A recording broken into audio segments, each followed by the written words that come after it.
عثمان غنی رضی اللہ تعالیٰ عنہ کے در اقدس پر حضرات حسنین کریمین اجمعین بلوائیوں کے فتنے کے زمانے میں پہرے کا فریضہ سر انجام دیتے رہے، اور حضرت سیدنا امیر معاویہ رضی اللہ تعالیٰ عنہ بھی حضرات حسنین کریمین کے ساتھ حسن معاملے کی کا ثبوت فرماتے رہے کہ حضرت سیدنا حسن اور سیدنا حسین بن علی رضی اللہ تعالیٰ عنہ کا احترام اور اکرام کے ساتھ ان کو وظائف جاری فرماتے تھے،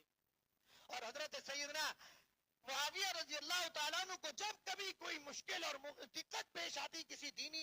مسئلے سے متعلق تو حضرت سیدنا علی رضی اللہ عنہ سے رجوع فرماتے تھے، باوجود کے اختلاف موجود تھا،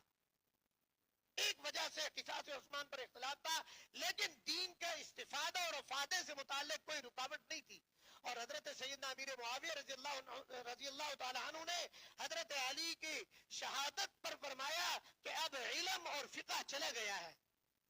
اب اس سے ہم استفادہ کریں گے۔ حضرات صحابہ کرام اور اہل بیت اعظام رضوان اللہ اجمعین کے مابین محبت اور الفت کے رشتے کیوں تھے؟ اس لیے کہ رب تعالی نے قرآن کریم کی سورہ محمد میں جو ارشاد فرمایا محمد الرسول اللہ والذین معه اشداء علی الکفار رحماء بینہم،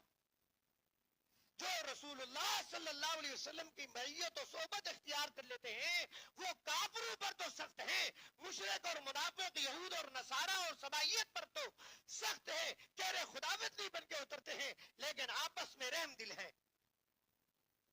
صحابہ و اہل بیت کے مابین رشتہ داریوں سے متعلق انشاءاللہ آمدہ جمعے میں گفتگو کروں گا، جو کہا سنا اللہ تعالیٰ مجھے اور آپ کو عمل کی توفیق عطا فرمائے۔ وآخر دعوانا